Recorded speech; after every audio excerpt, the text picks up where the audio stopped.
ನಮ್ಮ ಕೊಪ್ಪಳ ಹೆಸರು ಕೊಪ್ಪಳ ಅನ್ನೋದು ನಮಗೆಲ್ಲ ಗೊತ್ತು, ನಿಮಗೂ ಗೊತ್ತು. ಬಟ್ ಇದಕ್ಕಿಂತ ಮುಂಚೆ ಏನಿತ್ತು ಅನ್ನೋದು ನಿಮ್ಗೆ ಗೊತ್ತಾ? ಸೊ ಗೈಸ್, ಅರ್ಜುನ ಇಂದ್ರಕೀಲ ಪರ್ವತದಲ್ಲಿ ತಪಸ್ಸು ಮಾಡಕ್ಕೆ ಕುಂತಿದ್ರಲ್ಲ, ಅವಾಗಿಂದ ಈ ಹೆಸರುಗಳು ಚಾಲು ಆಗಿದ್ವು. ಜನರ ಬಾಯಲ್ಲಿ ಕೂಪಣ ಅಂತ ಹೆಸರಿತ್ತು ಫಸ್ಟ್. ಅದು ಆದ್ಮೇಲೆ ಬರ್ತಾ ಬರ್ತಾ ಕೋಪಣ ಆಯಿತು. ರಾಜರ ಬದಲಾದಂಗ ಬರ್ತಾ ಬರ್ತಾ ತೀರ್ಥ ಕೋಪಣಪುರ ಆಯಿತು. ಕೋಪಣಪುರದಲ್ಲಿ ತೀರ್ಥ ಹೋಗಿ ಕೋಪಣಪುರ ಆಯಿತು. ಸೊ ಗೈಸ್, ಅದೇ ಹೆಸರು ಮುಂದುವರೆದು ಕೋಪಣಾದ್ರಿ ಆಯಿತು. ಸೊ ಗೈಸ್, ಹಲವಾರು ಧರ್ಮದ ರಾಜರು ಚೇಂಜ್ ಆದಂಗೆ ಹೆಸರುಗಳು ಚೇಂಜ್ ಆಗಿವೆ.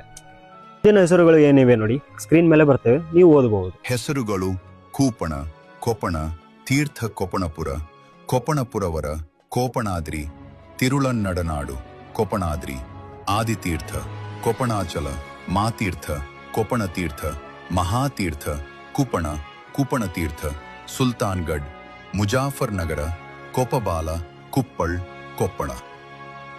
ಸೊ ಗೈಸ್, ಇಲ್ಲಿಗೆ ನನ್ನ ಇನ್ಫಾರ್ಮೇಟಿವ್ ವಿಡಿಯೋ ಮುಗೀತು. ಇಷ್ಟ ಬಂದರೆ ಲೈಕ್ ಮಾಡಿ, ಶೇರ್ ಮಾಡಿ, ಕಾಮೆಂಟ್ ಮಾಡಿ ಗೈಸ್. ಮತ್ತೆ ನಿಮ್ಗೆ ಏನಾದರೂ ನಾನು ಮಿಸ್ ಮಾಡಿರೋದು ಹೆಸರುಗಳು ಏನಾದರೂ ಗೊತ್ತಿದ್ರೆ ದಯವಿಟ್ಟು ಕಾಮೆಂಟ್ ಮಾಡಿ ಆ್ಯಂಡ್ ಫಾಲೋ ಮಾಡೋದನ್ನು ಮರಿಬೇಡಿ ಗೈಸ್. Thank you.